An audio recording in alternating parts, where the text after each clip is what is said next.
నమస్తే శ్రీమాత్రే నమః శ్రీ కృష్ణాయ నమః. మనకి ప్రతిసారి నేను యోగాల గురించి చెప్తూ ఉంటాను. ఆ యోగాలు ఏ గ్రహాల వల్ల వస్తాయి? ఆ గ్రహాల యొక్క సంయోగం వల్ల ఎలాంటి పరిస్థితులున్నాయి? ఏ ఏ నెలల్లో ఎటువంటి యోగాలున్నాయి? అనే అంశంలో ఇప్పుడు మనము సెప్టెంబరు 16 నుంచి అక్టోబరు నెల మొత్తం వరకు కూడా అనగా 45 రోజుల పాటు, నెలన్నర పాటు మనకి ఆహ్, కొన్ని గ్రహాలు సంచారం వల్ల, ఒకళ్ళనొకళ్ళు కలుసుకోవడం వల్ల మనకి 3 రాజయోగాలు, 3 మహారాజయోగాలు ఏర్పడుతున్నాయి. అవేమిటంటే ముందుగా ఏవేవి ఏర్పడుతున్నాయనే విషయం చూసినట్టయితే కనుక సూర్యుడు, బుధుడు, శుక్రుడు, గురుడు ఆహ్, ఈ గ్రహాలు ఎవరెవరితో సంయోగం చెందుతున్నారు అనే అంశంలో ముందుగా గ్రహ విశ్లేషణ చేద్దాం. అయితే సూర్యుడు కన్యా, తుల మధ్యన మనకి అక్టోబర్ 17న తులాలో ప్రవేశం చేస్తున్నాడు. ఆ సమయంలో నిశ్చల స్థితి అంటే ఒక స్టేబుల్‌గా ఉండడంతో పాటు చంద్రగ్రహణం కూడా మనకి ఆహ్, కలుగుతున్న సమయము. రిపీట్. అయితే ఈ సమయంలో మనకి స్టేబుల్‌గా ఒక నిశ్చల స్థితిలో ఉండే అవకాశం కనబడుతోంది. బుధుడు కన్యలో బలంగా ఉండడం వల్ల ఆహ్, అక్టోబర్ మధ్యలో తులాలోకి సంచారం చేస్తుంటాడు. అయితే శుక్రుడు సింహరాశి నుంచి కన్య రాశిలోకి ప్రవేశిస్తూ ఉత్తమ ఫలితమైన స్థితిని కలిగించబోతున్నాడు. కుజుడు మిథునం నుంచి కర్కాటకంలోకి సంచారం చేస్తూ ఉండడం వల్ల ఆ సమయంలో మనకి భూకంపాలు, వర్షాలు, ఫైర్ యాక్సిడెంట్స్ అంటే అగ్నికి సంబంధించినటువంటి సంఘటనలు జరిగే అవకాశం కనబడుతోంది. అది కుజుడి వల్ల. అయితే గురుడు వల్ల ఎలా ఉండబోతోందంటే గురుడు కర్కాటకంలో ఉచ్చ స్థితిలో ఉండడం వల్ల అత్యంత ప్రతిభావంతమైన, ప్రభావవంతమైన రాజయోగాలను కలగజేస్తున్నాడు. శని కుంభంలో వక్రస్థితిలో శ్రవణ నక్షత్రం మీద ఉండడం వల్ల ప్రభావము అంతంత మాత్రంగానే ఉంటుంది తప్ప చెప్పుకోదగిన స్థాయిలో లేదు. అయితే రాహు మీనంలోను, కేతు కన్యాలోను ఉండడం వల్ల గ్రహ దోష కాలము మనకి అక్టోబర్ 6వ తారీఖు నుంచి 20వ తారీఖున అంటే 6వ తారీఖు, 20వ తారీఖు ఈ 2 డేట్లు గుర్తుపెట్టుకోండి. ఆ సమయంలో చాలా జాగ్రత్తగా ఉండే ప్రయత్నం చేసుకోండి. అయితే ఇవి 3 శక్తివంతమైన రాజయోగాలని చెప్పాను కదా! ఆ శక్తివంతమైన రాజయోగాలు ఏమిటయ్యా అంటే గజకేసరి యోగము. మొదటిది గజకేసరి యోగము. చంద్రుడు, గురుడు ఇద్దరు కలయిక వల్ల అది కొన్ని రోజులే ప్రభావమే ఉంటుంది. ఆ యోగం పడుతోంది. అయితే రెండవ యోగము ధనయోగము.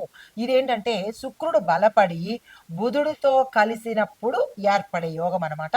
విశేషమైన ధనయోగము అందరికీ అన్ని రాశుల వాళ్ళకి ఏర్పాటవుతోంది.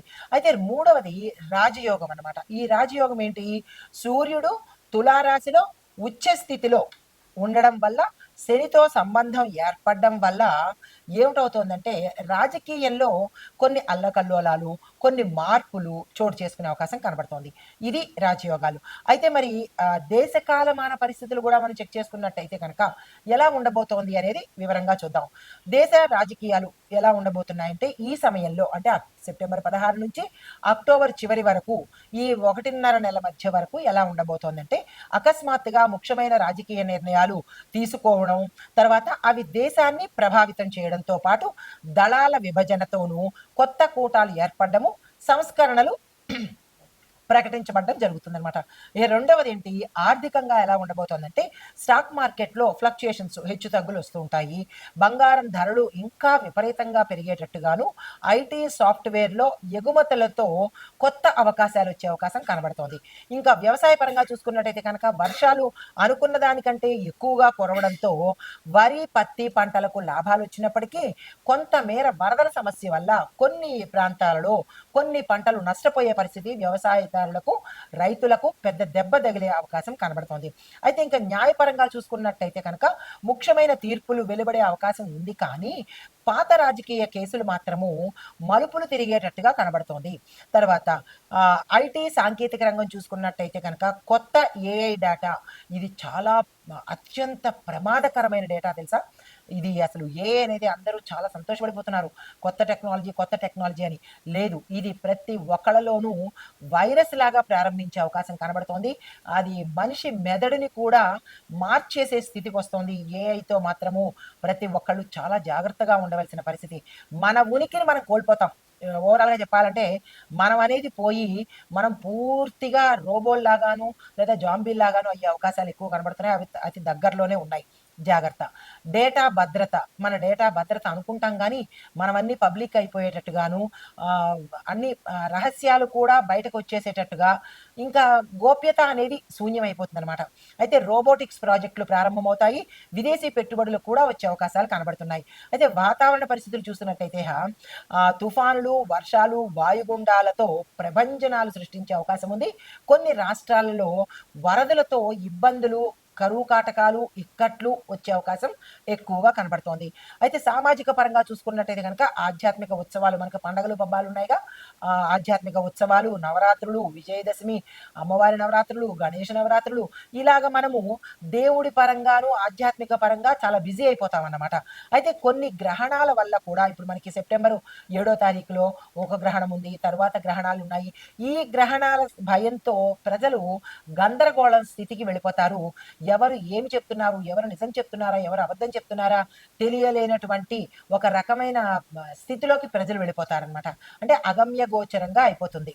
అయితే ఇంకా ఇలా చూసుకున్నట్టయితే ఇటువంటి మంచి చెడు రెండు మనకి ఈ సెప్టెంబరు మధ్య భాగము, అక్టోబరు మొత్త భాగము కలిపి ఇలాంటి మార్పులు చేర్పులు జరగబోతున్నాయి. అయితే ఈ యొక్క ఇంపాక్టు, ఈ యొక్క ఫలితాలు మరి 12 రాశుల వాళ్ళ మీద ఎలా ఉండబోతోంది, ఏ రంగంలో ఎలా ఉండబోతోంది అనే అంశాలను ఒక్కొక్కటిగా తెలుసుకుందాం.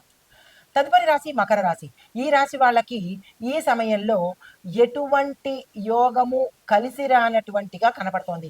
రాజయోగం కానీ, ధనయోగం కానీ, గజకేసరి యోగం కానీ వీళ్ళ మీద ఎటువంటి ఇన్ఫ్లుయెన్సు పడనట్టుగాను, ఉద్యోగంలో మార్పులు, కొంతమందికి ఉద్యోగం పోవడము, శని వక్రస్థితిలో ఉండడం వల్ల ప్రతి పని వీళ్ళకి ఆలస్యంగా జరగడము, కొంత వెనకబడ్డము, లేదా అంటే కొంతమందికి అసలు జరగకపోవడము, ఇలాంటివి జరిగే అవకాశాలు ఎక్కువ కనబడుతున్నాయి. తీవ్రమైన ఆందోళన, ఇట్లాంటి గందరగోళ స్థితిలో వీరు ఉండే అవకాశం కనబడుతోంది. అయినప్పటికీ చివరలో సక్సెస్ సాధించే అవకాశం కనబడుతోంది. ఇక్కడ మీరు ఓర్పుని వహించవలసిన స్థితి అన్నమాట ఇది. అయితే స్నేహితులు సహాయం చేస్తారు. న్యాయపరమైన సమస్యలు ఉంటే కనుక పరిష్కారం అయ్యే అవకాశం కనబడుతోంది. అలాంటివేవైనా మీకు న్యాయపరంగా నేను వెళ్ళాలి, కోర్టుకు వెళ్ళాలి, పరిష్కరించుకోవాలి అని అనుకున్న వాళ్ళు కోర్టులో వేసుకోవాలన్నా, కోర్టులో అప్లై చేసుకోవాలన్నా, ఏ కేసులకైనా మీరు కోర్టు దాకా వెళ్ళాలన్నా, ఇలాంటివేమైనా మీ సమస్యలు కోర్టు దాకా తీసుకువెళ్ళినట్టయితే కనుక సక్సెస్ అయ్యే అవకాశాలు, మీకు తీర్పు మీ పట్ల వచ్చేటట్టుగా గోచరిస్తోంది. అయితే ఆరోగ్యపరంగా చూసినట్టయితే కనుక ఎటువంటి అనారోగ్య సూచనలు అయితే లేవు. ప్రతి పని ఆలస్యం అవ్వడము, ప్రతి పనిలోనూ కొంత ఇబ్బంది కలగడము, శ్రమ ఎక్కువ, ఫలితం తక్కువ అన్నట్టుగా వీరికి ఏ యోగము వర్తించలేని పరిస్థితే కనబడుతోంది.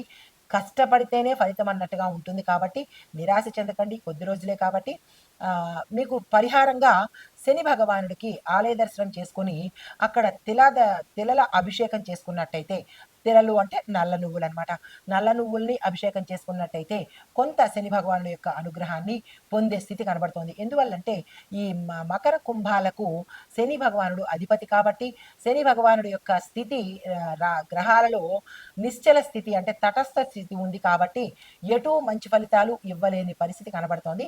ఈ విషయంలో కొంత ఓర్పుని, సంయమనం పాటించండి. నమస్తే. కంటిన్యూ. అయితే ఇప్పుడు మీకు ఇంకొక విషయం చెప్పాలి. ఒక్కొక్క యోగము, గజకేసరి యోగము, రాజయోగము, ధనయోగము అని ముందు చెప్పాను కదా, అవి ఏ డేట్స్లో వస్తాయి, ఏ ఏ రాశులకు వర్తిస్తాయి అని క్లియర్గా చెప్తాను. ప్రతి ఒక్కళ్ళు రాసుకునే ప్రయత్నం చేసుకోండి. ముందుగా గజకేసరి యోగము అక్టోబర్ 3, 4, 5, అక్టోబర్ 30, 31 ఈ సమయంలో చంద్రుడు కర్కాటకంలో ఉచ్చంలో గురునితో కలిసి ఉండడం వల్ల ఈ యోగం ఏర్పడుతుంది. దీని యొక్క ప్రభావము ఎలా ఉంటుందంటే చదువు, ఉద్యోగము, రాజకీయ పదవులు, గౌరవం పెరుగుతుంది. దీనిలోనే ఇంకో సబ్ పాయింట్ ఏంటంటే లాభం పొందే రాశులు ఏమిటి అంటే కనుక చాలా జాగ్రత్తగా వినండి. మేషము, ఈ మేషరాశి వారికి ఉద్యోగంలో ప్రమోషన్స్, కొత్త పదవి వస్తుంది.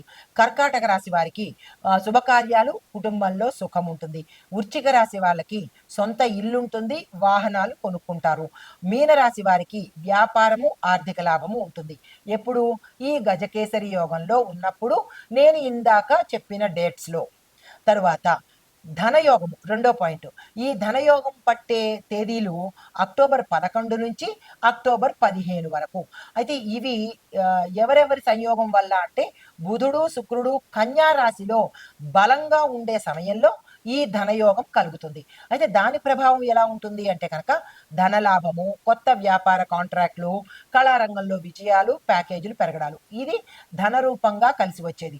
అయితే ఏ రాశులకు లాభం పొందుతారు అంటే కనుక వృషభ రాశి వారికి స్థిరాస్తి లాభము, గృహ సౌఖ్యము.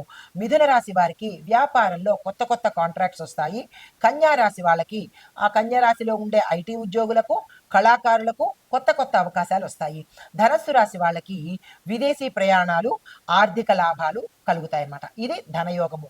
అయితే మూడవది రాజయోగము ఏ తేదీల్లో కలుగుతుంది అంటే కనుక అక్టోబర్ 18 నుంచి 23 వరకు రాజయోగం కలిగే అవకాశం ఉంది. అయితే ఇది ఎవరెవరి వల్ల అంటే సూర్యుడు తులాలో ఉచ్చ స్థితిలో శని భగవానుడితో కలిసి ఉన్నప్పుడు రాజకీయ రాజయోగం ఏర్పడుతుంది. ఆ ప్రభావం ఎలా ఉంటుందంటే రాజకీయంలో మార్పులు రావడము, కొత్త కూటములు ఏర్పడము, ప్రభుత్వ విధానాలు మారడము, వ్యక్తిగతంగా కూడా అంటే ప్రతి ఒక్క రాజకీయ నాయకుడికి పదవులు రావడము, గౌరవం రావడము. ఇది మనకి రాజయోగం జరిగే సమయము, ఫలితాలు. అయితే ఇప్పుడు ఏ రాశుల వాళ్ళకి ఉపయోగపడుతుంది ఇది అంటే కనుక సింహరాశి వాళ్ళకి నాయకత్వంలో ఎదుగుదల ఉంటుంది, గౌరవం ఉంటుంది. అంటే ఏ రాజకీయ నాయకులైతే సింహరాశిలో ఉంటారో వారికి ఇవి వర్తిస్తాయన్నమాట. తర్వాత తులారాశిలో ఉండే వారికి వ్యాపార, రాజకీయ కాంట్రాక్టులు వస్తాయి.